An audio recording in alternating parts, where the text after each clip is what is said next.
التقوى صدق اللہ مولانا العظیم۔ احباب ذی وقار، اللہ رب العزت کا بے پایہ کرم ہے جس کی توفیق سے آج ہم اس عظیم المرتبت اور مبارک شب میں اس مختصر سے وقت میں آقا علیہ الصلاۃ والسلام کے ذکر خیر کی اس لائیو ٹرانسمیشن میں جمع ہیں۔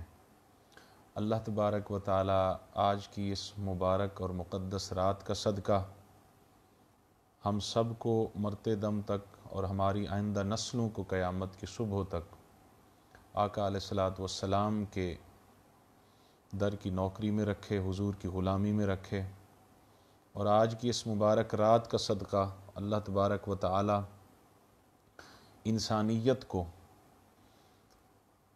موجودہ سچویشن میں اس ناگہانی آفت سے محفوظ و مامون رکھے۔ مختصر سے وقت میں ہم نے آقا کریم صلی اللہ علیہ وسلم کے معجزہ معراج کا ذکر کرنا ہے۔ آقا کریم صلی اللہ تعالی علیہ وسلم نے اپنی مبارک زندگی کے جب 40 سال مکمل فرمائے، اللہ تبارک و تعالی کی طرف سے آپ کو اذن ملا کہ میرے محبوب اب آپ اپنے نبی اور رسول ہونے کا اعلان فرمائیں۔ میرے آقا کریم صلی اللہ تعالی علیہ وسلم کی عمر مبارک جب 37 سال کی تھی تو 37 سال کے بعد 40 سال کی عمر مبارک تک 3 سال میرے آقا کریم صلی اللہ تعالی علیہ وسلم تنہائی کی زندگی گزارا کرتے تھے، اور میرے آقا کریم صلی اللہ تعالی علیہ وسلم غار حرا میں تشریف لے جایا کرتے تھے۔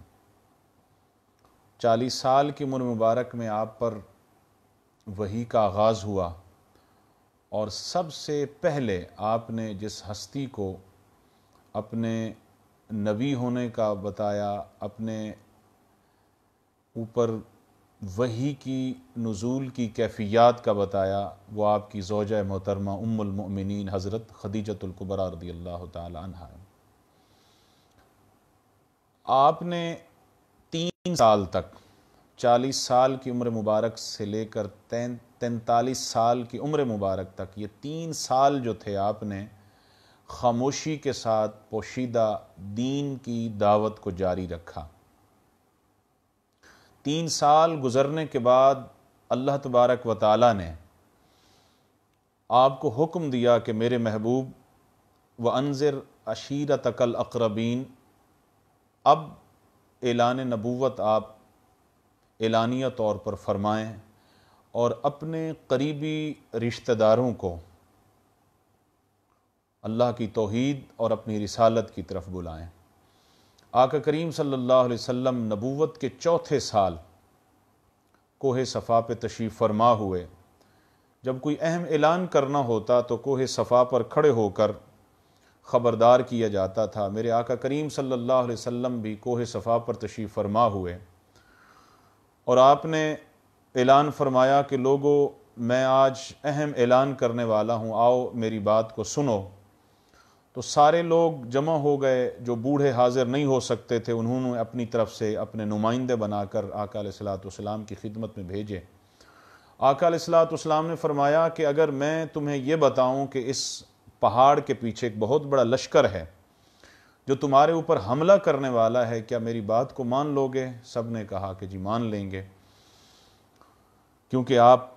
صادق ہیں، آپ امین ہیں۔ آج تک ہم نے آپ کی اس 44 سالہ زندگی کے کسی موڑ پر آپ کی زبان سے ہم نے جھوٹ نہیں سنا، کوئی غلط بات نہیں سنی۔ آقا علیہ الصلوۃ والسلام نے فرمایا جب تمہیں یقین ہے کہ میں سچا ہوں، میں صادق ہوں، میں امین ہوں، میری زبان جھوٹی نہیں ہو سکتی، تو اس بات کا یقین کر لو، یا ایھا الناس قولوا لا الہ الا اللہ محمد الرسول اللہ تفلحوا، میرا کلمہ پڑھ لو، میں اللہ کی طرف سے تمہاری طرف اس کا نبی اور رسول بنا کے بھیجا گیا ہوں۔ تو تمام لوگوں نے آقا علیہ الصلوۃ والسلام کی دعوت کو سنا، اور بیشتر ان میں وہ لوگ تھے جنہوں نے آقا علیہ الصلوۃ والسلام کی نبوت و رسالت کا انکار کر دیا۔ اس میں سر فہرست جو تھا وہ ابو لہب تھا۔ اس کے بعد آقا علیہ الصلوۃ والسلام نے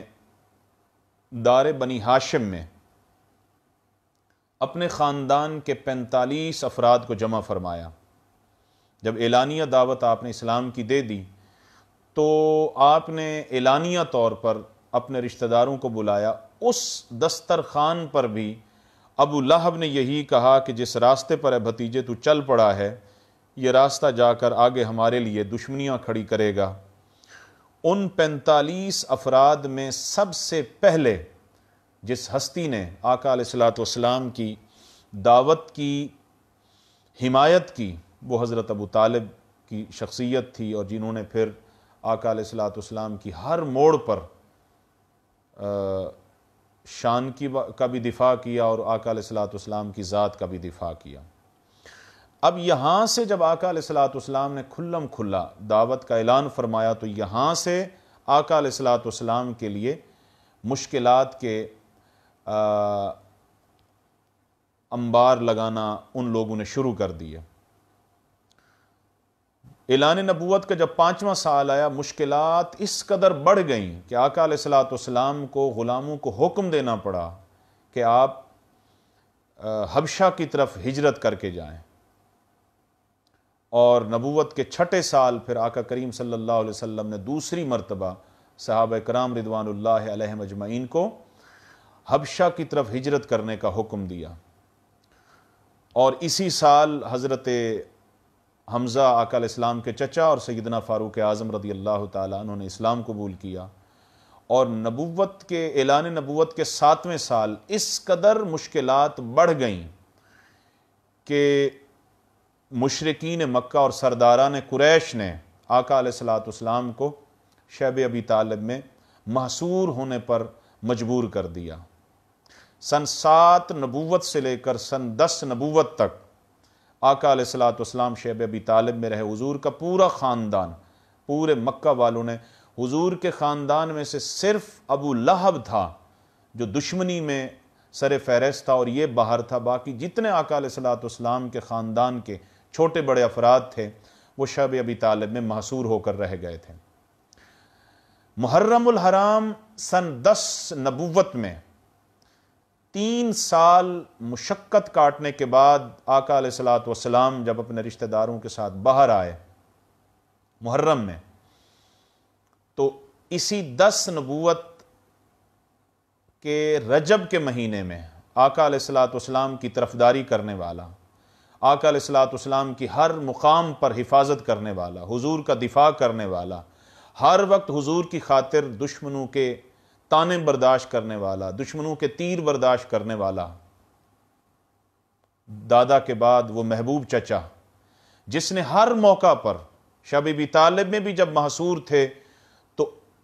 آپ کے بستر پر اپنے بیٹوں کو سلا کر آقا علیہ الصلوۃ والسلام کی رات بھر جگہ چینج کرنے والی شخصیت، تبدیل کرنے والی ہستی حضرت ابو طالب کا وصال ہو گیا۔ آقا علیہ الصلوۃ والسلام کو بڑا دکھ ہوا۔ رجب میں حضرت ابو طالب کا انتقال ہوا، اور 2 مہینے بعد رمضان المبارک میں آقا علیہ الصلوۃ والسلام کی زوجہ محترمہ، جنہوں نے سب سے پہلے آقا علیہ الصلوۃ والسلام کی دعوت پر لبیک کہا تھا، ام المؤمنین حضرت خدیجۃ الکبریٰ رضی اللہ تعالی عنہا، ان کا بھی انتقال ہو گیا۔ اب ظاہری طور پر آقا علیہ الصلوۃ والسلام کی اس کار نبوت میں حضور کو کوئی دلاسا دلانے والا نہیں تھا، کوئی تسلی دلانے والا نہیں تھا۔ یہ 2 ہستیاں تھیں۔ آقا علیہ الصلوۃ والسلام جب رنجیدہ ہو کر، ملول ہو کر دین کی دعوت سے واپس پلٹتے تو گھر میں ام المؤمنین آقا علیہ الصلوۃ والسلام کی حوصلہ افزائی فرماتی، اور ظاہری طور پر حضرت ابو طالب آقا علیہ الصلوۃ والسلام کا ہر وقت دفاع کرنے میں سر فہرست ہوتے تھے۔ جب ان دونوں ہستیوں کا وصال ہو گیا،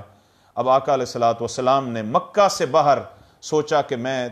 تبلیغ کا آغاز کروں، اللہ کے دین کی طرف لوگوں کو بلاؤں، تو میرے آقا کریم صلی اللہ تعالیٰ علیہ وسلم وادی طائف میں تشریف لے گئے۔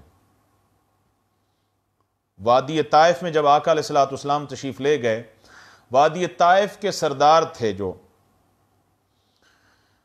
عبد یالیل، اور اس کے 2 بھائی تھے۔ میرے آقا نے ان کو اسلام کی دعوت دی۔ انہوں نے اسلام کی دعوت کو جہاں قبول نہیں کیا، رد کر دیا، وہاں انہوں نے بد اخلاقی کی انتہا یہ کی کہ اپنے قبیلے کے جتنے نوجوان تھے، اوباش تھے، غنڈے تھے، بدماش تھے، سب کو حکم دیا کہ جب تک یہ محمد وادی طائف کو نہیں چھوڑتے آپ نے ان پر پتھروں کی بارش کرتے رہنا ہے۔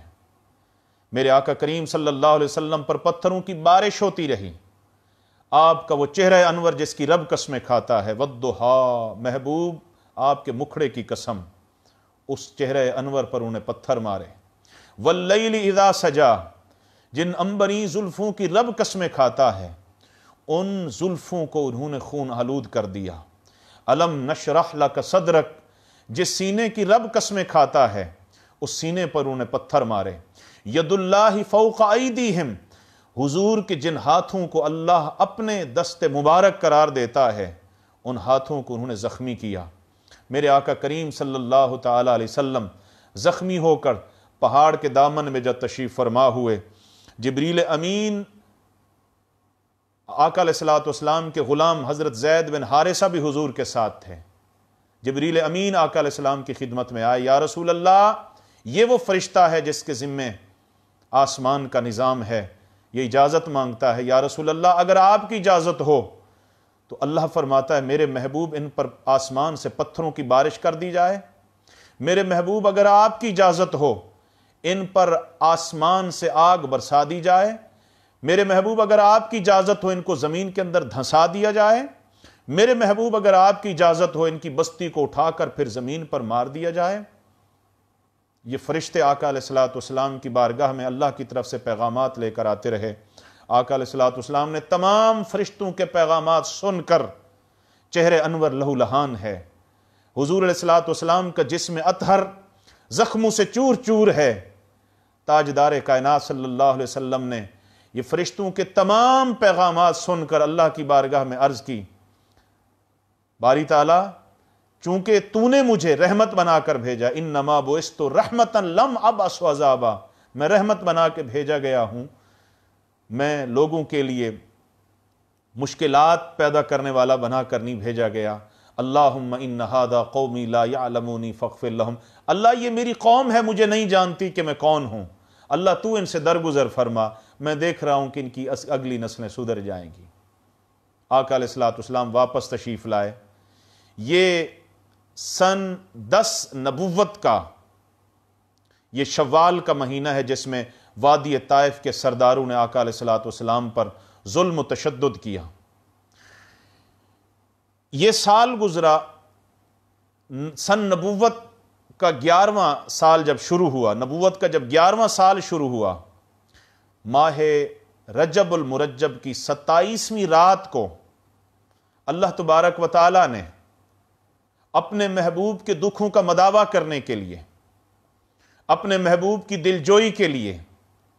سن 11 نبوت ماہ رجب المرجب کی 27 تاریخ جو آج کی شب ہے، جو آج کی رات ہے، اللہ کریم نے اپنے محبوب کو آسمانی کائنات پر بلایا تاکہ محبوب کو بلا کر، محبوب کو سامنے بٹھا کر محبوب کے تمام دکھوں کا مداوع کیا جائے۔ محبوب کریم صلی اللہ تعالی علیہ وسلم نے میرے دین کی تبلیغ میں جتنی اذیتیں برداشت کی ہیں، جتنی مشکلات برداشت کی ہیں، جس قدر پتھر کھائے ہیں، جس قدر لوگوں کے طعنے برداشت کیے ہیں، اب اللہ رب ذوالجلال نے اپنے محبوب کے دکھوں کا مداوع کرنے کے لیے سن 11 نبوت 27 رجب المرجب کی مبارک شب میں جبریل امین کے ذریعے براق بھیجا، جنت سے سواری بھیجی، آقا علیہ السلام کو مسجد حرام سے لے کر مسجد اقصی جو فلسطین میں ہے، جس کا ذکر سورہ اسراء میں فرمایا، سبحان الذی اسری بعبدہ لیلا من المسجد الحرام الی المسجد الاقصی، پاک ہے وہ ذات جس نے اپنے عبد مکرم، جس نے اپنے حبیب مکرم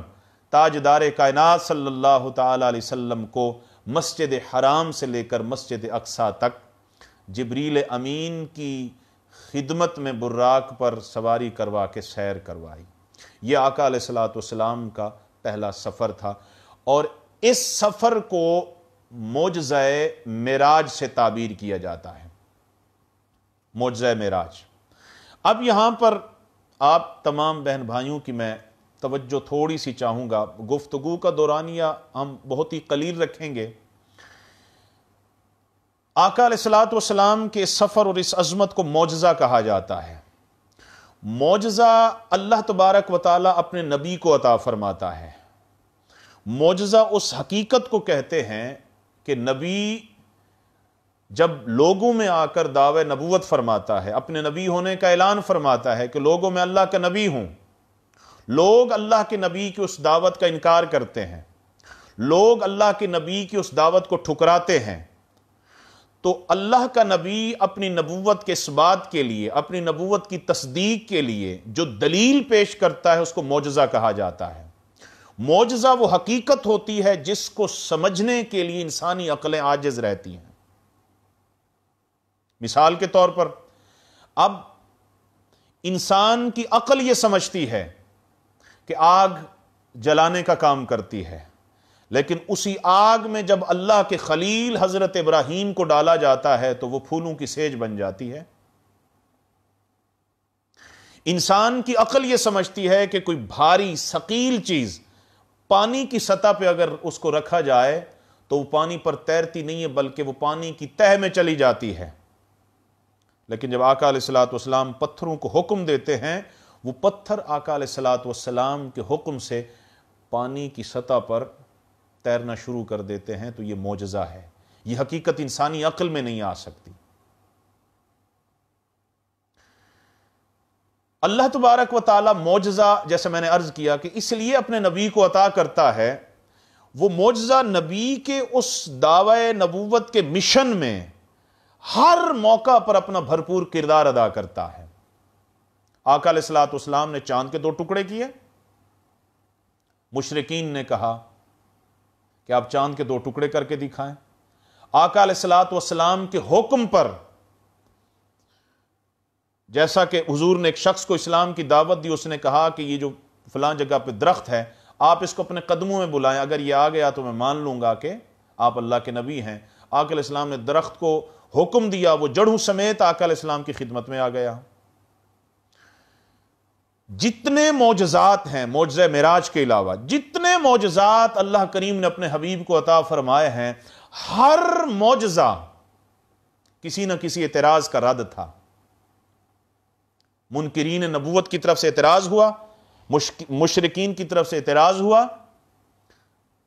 آقا علیہ الصلوۃ والسلام نے ان کے اعتراض کے رد میں معجزہ پیش کیا۔ لیکن معجزہ معراج واحد معجزہ ہے آقا علیہ الصلوۃ والسلام کی نبوت میں جو کسی اعتراض کے رد میں نہیں عطا فرمایا گیا، بلکہ یہ سراسر آقا علیہ الصلوۃ والسلام کو کلیتاً عطا ہوا ہے، تو تاجدار کائنات صلی اللہ علیہ وسلم کی عظمت اور شان کو کائنات میں بیان کرنے کے لیے اللہ کریم نے حضور کو عطا فرمایا ہے۔ معجزہ معراج کی پہلی حکمت، جیسا کہ میں نے عرض کیا کہ پہلی حکمت یہ ہے، اللہ تبارک و تعالیٰ اپنے محبوب کے دکھوں کا مداوع کرنا چاہتا تھا۔ آقا علیہ الصلوۃ والسلام شب و روز اللہ کے دین کی تبلیغ میں جو اذیتیں برداشت کرتے، جو مشکلات برداشت کرتے، حضور کے راستے میں کانٹے بچھائے جاتے،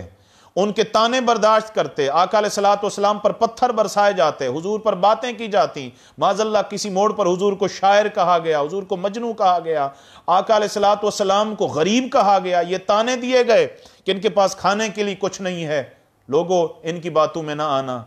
یہ تمہیں پھنسا کر تم سے پیسے لینا چاہتا ہے، تم سے جائیداد لینا چاہتا ہے، تم سے کوئی دنیاوی نفع لینا چاہتا ہے۔ وہ اذیتیں حضور سنتے رہے، برداشت کرتے رہے۔ اب وہ جب اذیتیں دی جاتی تھیں، جب وہ اذیتیں برداشت کر کے گھر واپس لوٹتے، یا تو ام المومنین حضرت خدیجۃ الکبریٰ رضی اللہ تعالی عنہا ان اذیتوں کا مداوع کرتی، حضور کو تسلی دلاتی، حضور کو دلاسا دلاتی، یا حضرت ابو طالب موجود ہوتے۔ جب ان دونوں ہستیوں کا وصال ہو گیا، اب سرداران قریش کے ظلم کی انتہا ہو گئی۔ سن 11 نبوت 27 رجب المرجب کی شب اللہ کریم نے اپنے محبوب کو جبریل امین کے ذریعے بلا کر اپنے سامنے بٹھا کر بلا حجاب ثم دنا فتدلی فکان قاب قوسین او ادنا، سامنے بٹھا کر اپنا دیدار کرا کے اپنے محبوب کریم صلی اللہ تعالی علیہ وسلم کے سارے دکھوں کا مداوع کر دیا۔ اور اس سے ہمیں میسج، ہمیں کیا پیغام ملا؟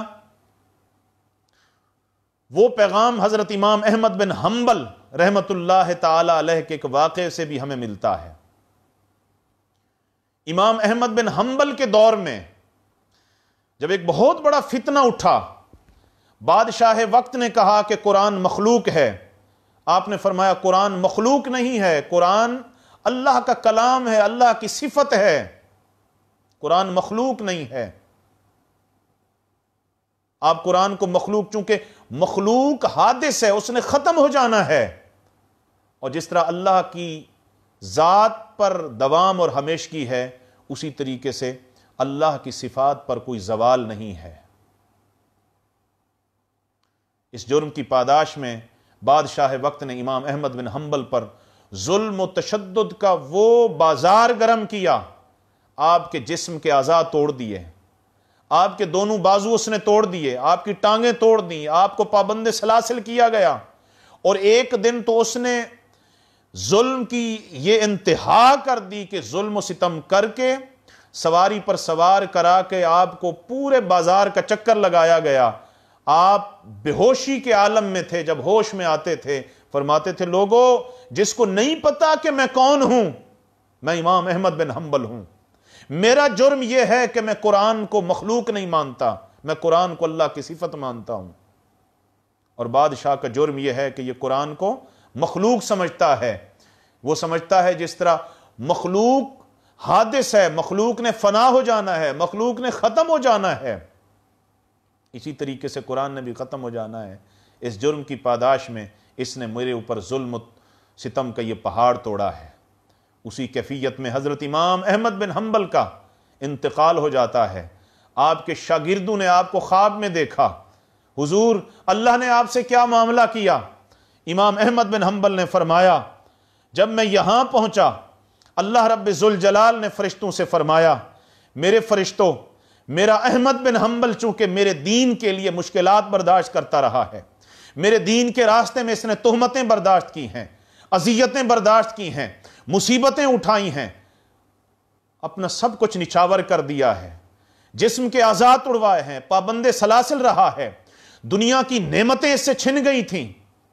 میرے اور اس کے درمیان جتنے پردے ہٹا دیے جائیں۔ امام احمد بن حنبل نے خواب کے عالم میں اپنے شاگردوں کو بتایا کہ اللہ رب ذوالجلال نے پہلی شب اس کے اور میرے درمیان جتنے پردے تھے ہٹا دیے، بغیر حجاب کے اللہ نے اپنے مکھڑے کی زیارت کروائی۔ یہ سعادت اس لیے عطا فرمائی کہ میں نے اس کے دین کے راستے میں مشکلات جو برداشت کی تھی۔ یہ بتایا کہ جو بھی اللہ کے دین کے راستے میں لوگوں کی تہمتیں برداشت کرتا ہے، لوگوں کے تانے برداشت کرتا ہے، لوگوں کی باتیں برداشت کرتا ہے، مشکلات برداشت کرتا ہے، بھوک برداشت کرتا ہے، پیاس برداشت کرتا ہے، اس کا مذاق اڑایا جاتا ہے، اس کا استہزاء کیا جاتا ہے، جب وہ ساری لوگوں کی تہمتوں پر صبر کرتا ہے، اللہ تبارک و تعالی نے اپنے دیدار کی عظمت نمازی کو نہیں عطا فرمائی، اپنے دیدار کی عظمت روزے دار کو عطا نہیں فرمائی، اپنے دیدار کی عظمت اللہ تبارک و تعالی نے حج کرنے والے کو نہیں عطا فرمائی۔ اپنے دیدار کی عظمت اگر عطا فرمائی ہے تو صرف اس خوش نصیب کو عطا فرمائی ہے جو اللہ کے دین کے راستے میں مشکلات برداشت کرتا ہے۔ دوستو، یہی معراج کی حقیقت ہے۔ جب آقا علیہ الصلوۃ والسلام پر ظلم کی انتہا ہو گئی اور ظاہری طور پر آقا علیہ الصلوۃ والسلام کو تسلی دلانے والا، دلاسا دلانے والا کوئی نہیں تھا، اللہ رب ذوالجلال نے اپنے محبوب کے دکھوں کا مداوع کرنے کے لیے حضور علیہ الصلوۃ والسلام کو معجزہ معراج سے مشرف فرمایا۔ اب آخری گفتگو کا حصہ ہے، اب اس معجزہ معراج سے امت کو کیا سبق ملا؟ امت کو سب سے پہلا سبق یہ ملا، امت مسجد سے اپنا تعلق مضبوط رکھے، کیونکہ حضور کو مسجد حرام سے مسجد اقصیٰ، مسجد اقصیٰ سے سدرۃ المنتہا، سدرۃ المنتہا سے پھر مقام قاب قوسین او ادنیٰ تک کی سیر کروائی گئی۔ امت کے لیے سبق ہے کہ اے امت محمدیہ، اگر تو عزت کی معراج حاصل کرنا چاہتی ہے تو اپنا تعلق مسجد سے جوڑے رکھ، اور یہی بات تاجدار کائنات صلی اللہ تعالی علیہ وسلم نے فرمائی تھی کہ حضور نے فرمایا وہ 7 خوش نصیب ہیں جن کو میدان محشر میں میری کملی کے سائے کی صورت میں اللہ کے عرش کا سایہ نصیب ہوگا۔ حضور نے وہ 7 گنوائے، ان میں تیسرا وہ خوش نصیب تھا، فرمایا رجل قلبہ معلق بالمساجد، وہ خوش نصیب جن کا دنیا میں دل، جن کا رابطہ، جن کا تعلق اللہ کے گھروں، اللہ کی مساجد کے ساتھ جڑا رہتا ہے۔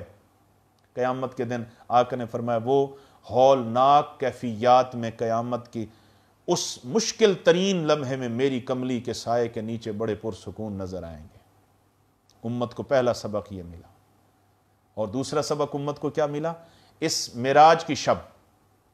امت کو جو بہترین تحفہ تاجدار کائنات صلی اللہ علیہ وسلم کے وسیلے سے ملا، وہ 5 نمازوں کا تحفہ ہے، وہ 5 نمازوں کا تحفہ ہے۔ قرآن مجید میں بار بار جس کا حکم ہے اقیم الصلاۃ، نماز قائم کرو، نماز قائم کرو۔ نماز قائم کرنے کا دوستو مطلب یہ ہے نماز کو صحیح صحیح پڑھنا، وقت پر پڑھنا اور ہمیشہ پڑھنا، یہ نماز کو قائم کرنا کہلاتا ہے۔ پھر آقا علیہ الصلوۃ والسلام نے واپسی آ کر امت کو سلام دیا اپنے جد امجد حضرت ابراہیم علی نبینا علیہ الصلوۃ والسلام کا۔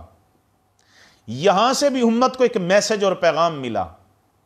آقا علیہ الصلوۃ والسلام نے واپس آ کر بتایا کہ جب ایک آسمان سے میرا گزر ہوا، میرے جد امجد نے میرا استقبال کیا حضرت ابراہیم علی نبینا علیہ الصلوۃ والسلام نے، اور میری امت کو سلام دیا، وہ سلام آپ قبول کریں۔ اور انہوں نے وہ تسبیح پڑھی سبحان اللہ و بحمدہ سبحان اللہ العظیم و بحمدہ استغفرہ و اتوب الیہ، وہ تسبیح پڑھی۔ فرمایا کہ میرے محبوب، میرے آقا اپنی امت کو جا کر بتائیں کہ اس تسبیح کا ورد رکھیں، یہ تسبیح ان کے لیے جنت میں داخلے کا سبب بنے گی۔ تو جہاں ظاہری طور پر اس تسبیح پڑھنے سے ثواب کی کیفیت ہے، وہاں اشارہ یہ دیا ہے کہ اے بندے، تو دنیا میں جہاں کہیں سفر کرے، جہاں کہیں چلے، دنیا کے معاملات میں، دنیا کے بازار میں، دنیا کے فیصلوں میں، دنیا میں تو روزی کماتا ہے، چلتا ہے، پھرتا ہے، اٹھتا ہے، بیٹھتا ہے، شادی بیاہ، فرائض کی ادائیگی، جتنے معاملات تو دنیا میں کرتا ہے، لیکن تیرے دل اور تیرے دماغ کا تعلق اپنے مولا کے ساتھ جڑے رہنا چاہیے۔ امت کو یہ پیغام ملا، اور پھر تاجدار کائنات صلی اللہ تعالی علیہ وسلم جب واپس تشریف لائے، اب خدا جانے آقا کریم صلی اللہ علیہ وسلم کو اللہ کریم نے کتنی مدتوں تک وہاں ٹھہرائے رکھا۔ آقا علیہ السلام مسجد حرام سے مسجد اقصیٰ، مسجد اقصیٰ سے سدرۃ المنتہا، یہ دوسرا سفر تھا۔ تیسرا سفر تھا سدرۃ المنتہا سے پھر مقام قاب قوسین او ادنیٰ،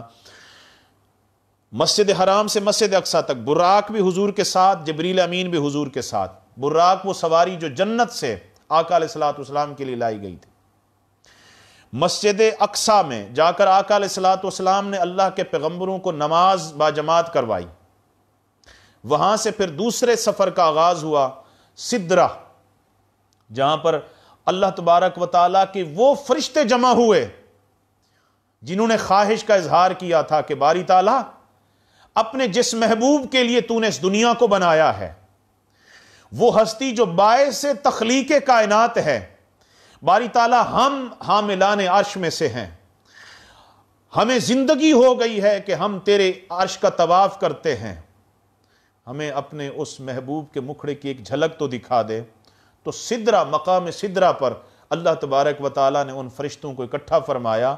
اور آقا علیہ الصلوۃ والسلام کے دوسرے سفر کا سٹاپ وہاں پہ رکھا تاکہ وہ اللہ کے فرشتے جی بھر کے مصطفیٰ کی زیارت کر سکیں۔ پھر جب تیسرا سفر شروع ہوا، اب یہاں سے جبریل امین بھی نیچے،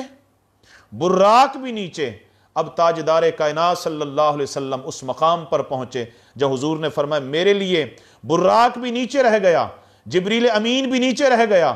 اس سواری کے لیے رف رف نام کا ایک تخت بھیجا گیا جس پر سوار کر کے آقا علیہ الصلوۃ والسلام کو آگے لے جایا گیا۔ آقا علیہ السلام فرماتے ہیں میں ایک مقام پر پہنچا جہاں بتقاضۂ بشریت میں نے خوف محسوس کیا، آواز آئی ادن منی، میرے محبوب میرے قریب ہوں، جس کو رب ذوالجلال نے فرمایا ثم دنا، پھر میرے محبوب قریب ہوئے، فتدلی، پھر رب قریب ہوا، فکان قاب قوسین او ادنی، اللہ اور محبوب کے درمیان اتنا فاصلہ رہ گیا جتنا دو کمانوں کے درمیان آپس میں رہتا ہے۔ ادھر رب ذوالجلال، ادھر محبوب ہے، اور اللہ رب ذوالجلال نے اس مقام کی کیفیت کو بیان فرمایا ما زاغ البصر وما طغی، میرا محبوب جب میرے سامنے تھا نہ میرے محبوب کی نگاہیں ادھر ہٹی نہ میری رحمت کی توجہ ادھر ہٹی۔ اب خدا جانے کتنی مدتیں آقا علیہ الصلوۃ والسلام رب ذوالجلال کے مکھڑے کی زیارت فرماتے رہے۔ آقا علیہ الصلوۃ والسلام جب وہاں سے واپس تشریف لائے، حضور کی جب واپس تشریف آوری ہوئی، زمین پر میرے آقا علیہ السلام نے قدم رکھا تو صحیح مسلم کی حدیث پاک ہے، اعلان فرمایا من رانی فقد را الحق، جس نے مجھے دیکھا اس نے حق یعنی خدا کو دیکھ لیا۔ سب سے پہلے جس ہستی نے آقا علیہ الصلوۃ والسلام کے اس معجزہ معراج کی تصدیق کی وہ سیدنا ابوبکر صدیق کی ذات ہے۔ اب یہاں پر میں جملہ معترضہ کے طور پر ایک بات اور بھی عرض کرنا چاہوں گا۔ آپ سورہ بقرہ میں قوم بنی اسرائیل کے واقعے کو پڑھنا شروع کر دیں اور چلے جائیں آپ سورہ اعراف تک آپ چلے جائیں، تسلسل کے ساتھ قوم بنی اسرائیل کی وہ گستاخیاں ہیں، وہ روگردانیاں ہیں جو اللہ کے پیغمبر موسیٰ علیہ الصلوۃ والسلام سے یہ کرتے رہے۔ انہوں نے موسیٰ علیہ السلام پر اعتماد نہیں کیا تھا۔ جب ان پر من و سلوہ نازل ہوتا تھا، اللہ کے پیغمبر بارہا فرماتے رہے کہ اس کھانے کو تم نے محفوظ کر کے جمع کر کے نہیں رکھنا، لیکن انہوں نے اللہ کے پیغمبر پر اعتماد نہیں کیا۔ اللہ کے پیغمبر فرماتے رہے کہ ہفتے کے دن تم نے مچھلیوں کا شکار نہیں کرنا، وہاں پر بھی انہوں نے اللہ کے پیغمبر کے ساتھ ان پر اعتماد نہیں کیا، ان کی تعلیمات کا مذاق اڑایا، ان سے بغاوت کی۔ نتیجتاً اللہ رب ذوالجلال نے ان پر وہ عذاب مسلط فرمایا، وَضُرِبَتْ عَلَيْهِمُ الذِّلَّةُ وَالْمَسْكَنَةُ، یہ قرآن مجید کے الفاظ ہیں۔ اللہ تبارک و تعالیٰ نے ان کی شکلیں بندروں جیسی کر دیں، ان کی عورتوں کو گو بنا دیا، ان کے بچوں کو چوہوں میں تبدیل کر دیا۔ اللہ تبارک و تعالیٰ نے ان پر آسمان سے کڑکتی ہوئی بجلی کا عذاب نازل فرمایا، اور قوم بنی اسرائیل اور سابقہ امتوں کے واقعات قرآن مجید میں بیان کرنے کا مقصد یہ تھا، اے امت محمدیہ اگر تم نے میرے محبوب پر اعتماد کرنا چھوڑ دیا، اب تو چونکہ ما کان اللہ لیعذبہم وانت فیہم، میرے محبوب کے قدم ہیں، میں اپنے محبوب کے قدموں کا حیا فرماتا ہوں، جن کی وجہ سے میں تمہارے اندر عذاب نازل نہیں فرماتا۔ لیکن اگر تم نے میرے محبوب سے اعراض کیا، میرے محبوب سے منہ پھیرا، میرے محبوب پر اعتماد نہیں کیا، اور میرے محبوب کریم صلی اللہ علیہ وسلم کی نبوت اور تعلیمات نبوت کی تم نے تصدیق نہ کی، تو جس طرح سابقہ قوموں پر میرا عذاب آیا تمہارے اوپر بھی میرا ویسا عذاب آئے گا۔ آج ہم آقا علیہ الصلوۃ والسلام کی بارگاہ سے منہ موڑ کر انہی مختلف عذابوں میں مبتلا ہیں جن عذابوں میں سابقہ امتیں مبتلا ہوتی رہیں۔ آج کی رات یہ معراج کی رات ہے، یہ معراج کی شب ہے۔ آج کی رات ہمیں اپنا محاسبہ کرنا ہوگا، اور یہاں پر صرف آپ آخری دو باتیں آپ توجہ سے سن لیں۔ آقا کریم صلی اللہ تعالی علیہ وسلم جب واپس تشریف لے آئے، انہوں نے انکار کر دیا۔ سرداران قریش نے دوڑے دوڑے حضرت ابوبکر صدیق کے پاس آئے کہ آپ تو ہر بات میں کہتے ہیں کہ میرا یار سچ کہتا ہے، میرا دوست ٹھیک کہتا ہے، اب اپنے دوست کی باتوں کو سنا، یہ کیسے ممکن ہے؟ ایک بندہ رات کے مختصر سے عرصے میں مسجد حرام سے لے کر مسجد اقصی سے سدرۃ المنتہا سے مقام کعبہ قوسین پھر واپس آنا، یہ کوئی خواب کا واقعہ ہو سکتا ہے، حقیقت کا واقعہ نہیں ہو سکتا۔ اس پر حضرت ابوبکر صدیق رضی اللہ تعالیٰ نے، بعض سیرت نگاروں نے لکھا کہ یہ آپ کو لقب ملا صدیق، یہ اسی وجہ سے ملا کہ سب سے پہلے آقا علیہ الصلوۃ والسلام کی نبوت اور معجزہ معراج کی تصدیق آپ نے فرمائی، تو اس وجہ سے آپ کو لقب صدیق سے نوازا گیا۔ سرداران قریش نے آقا علیہ الصلوۃ والسلام سے چند سوالات کیے، چونکہ وہ مکہ سے لے کر فلسطین کے اس سفر سے واقف تھے، ان کے تجارتی قافلے جایا کرتے تھے۔ آقا علیہ الصلوۃ والسلام کو کہنے لگے کہ آپ اگر رات کے مختصر سے عرصے میں مسجد حرام سے لے کر مسجد اقصی تک کی سیر کر کے آئے ہیں تو بتائیں، ملک شام اور فلسطین کے ان علاقوں سے ہمارے کچھ قافلے واپس آ رہے تھے، آپ اگر اپنے قول میں سچے ہیں تو بتائیں وہ قافلے وادی مکہ میں کب پہنچیں گے؟ آقا علیہ الصلوۃ والسلام نے فرمایا تمہارا پہلا قافلہ اس وقت پہنچے گا جب سورج زوال پذیر ہو رہا ہوگا۔ السوائل المحرقہ میں محدث نیشاپوری رحمۃ اللہ تعالی علیہ نے پوری تصدیق اور توثیق کے ساتھ اس واقعے کو نقل کیا ہے۔ آقا علیہ السلام نے فرمایا تمہارا دوسرا قافلہ اس وقت پہنچے گا جب سورج زوال پذیر ہو رہا ہوگا، جب سورج غروب ہو رہا ہوگا، اور تمہارا تیسرا قافلہ اس وقت پہنچے گا جب دوسرے دن کا سورج طلوع ہو رہا ہوگا۔ پہلے قافلے کا آقا علیہ الصلوۃ والسلام نے فرمایا جیسے ہی سورج زوال پذیر ہوا، عین سر سے ظہر کے ٹائم کی طرف ڈھلا، ادھر ان کا قافلہ بھی آ گیا۔ دوسرے قافلے کے متعلق آقا علیہ السلام نے فرمایا کہ جب سورج غروب ہو رہا ہوگا اس وقت تمہارا قافلہ وادی مکہ میں قدم رکھے گا۔ اب سرداران قریش کا ایک پورا گروہ پہاڑ کی چوٹی پر یہ دیکھنے کے لیے بیٹھا ہے کہ قافلہ وقت پر نہ پہنچے اور معاذ اللہ ہم آقا دو جہاں صلی اللہ علیہ وسلم حضرت محمد مصطفیٰ صلی اللہ علیہ وسلم کو جھوٹا کہیں۔ ادھر سورج غروب ہوا، ادھر ان کا قافلہ بھی آ گیا، امیدوں پر پانی پھر گئے۔ تیسرے قافلے کے متعلق آقا علیہ الصلوۃ والسلام نے فرمایا تھا کہ دوسرے دن کا سورج جب طلوع ہو رہا ہوگا۔ اب اس واقعے کو بعض سیرت نگاروں نے اس کے برعکس بھی لکھا ہے، لیکن میں آپ کے سامنے محدث نیشاپوری کی جو روایت ہے وہ آپ کے سامنے بیان کر رہا ہوں۔ پہاڑ کی چوٹی پر ابو جہل، ابو لہب، سرداران قریش بیٹھے ہیں جو بات بات پر معاذ اللہ آقا علیہ الصلوۃ والسلام کی طرف جھوٹ کو منسوب کرتے تھے، اس انتظار میں ہیں کہ وادی مکہ میں قافلہ وقت پر نہ پہنچے اور ہم معاذ اللہ ان کو جھوٹا کہیں، ان کی نبوت کا مذاق اڑائیں، لوگوں میں جا کر ان کے ایمان کمزور کریں۔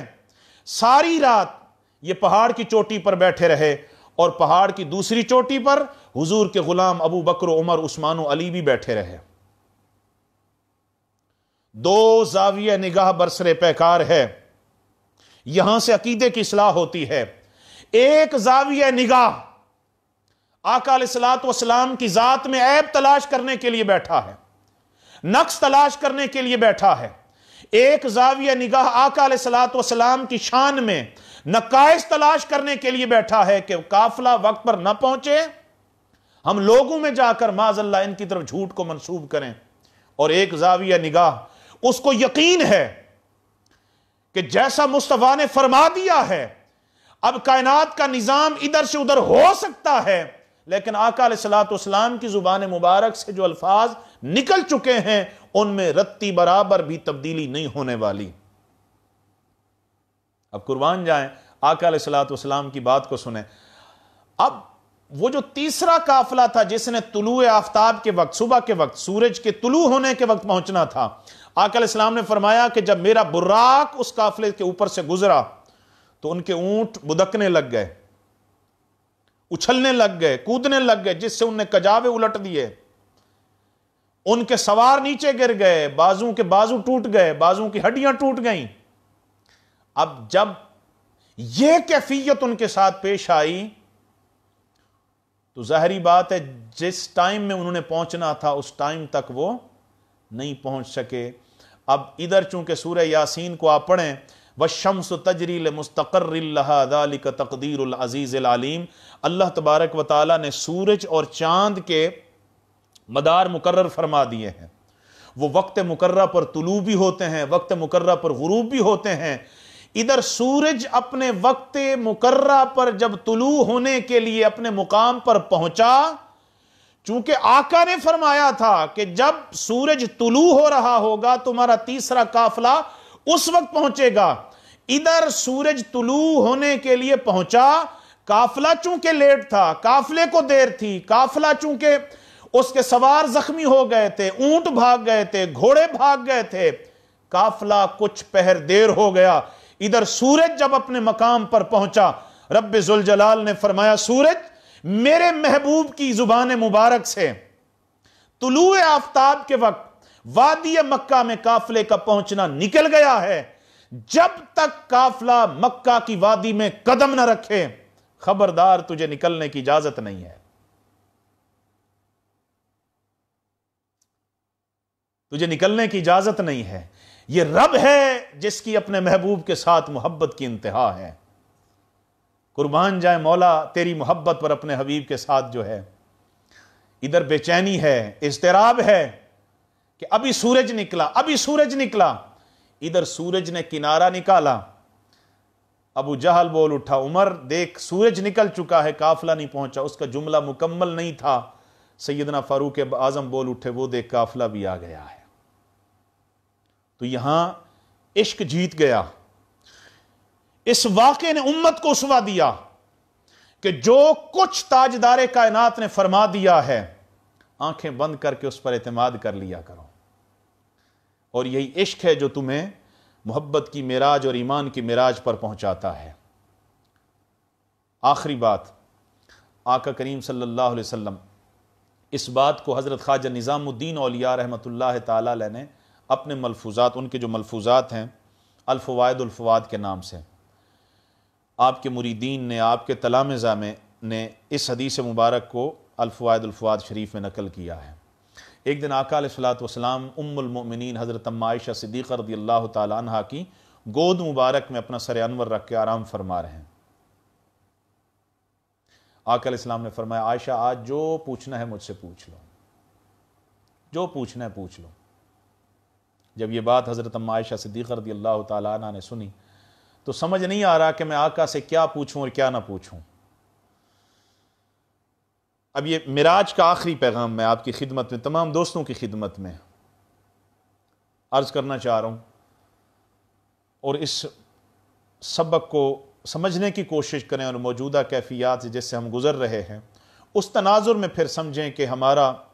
معاشرے کے ساتھ، اپنوں کے ساتھ، پڑوسیوں کے ساتھ، رشتہ داروں کے ساتھ، عامت الناس، عامت المسلمین کے ساتھ ہمارا کیا بیہیویئر ہے، کیا ہمارا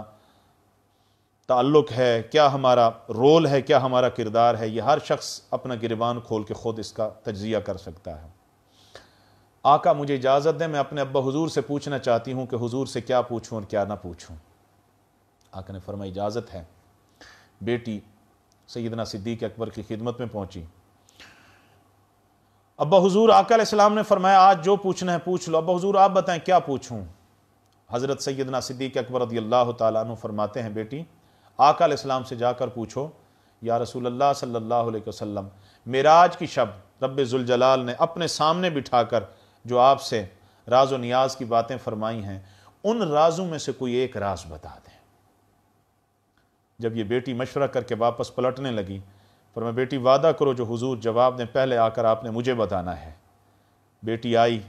آقا علیہ الصلوۃ والسلام کی خدمت میں، حضور کی زوجہ محترمہ، یا رسول اللہ مشورہ ہو گیا ہے،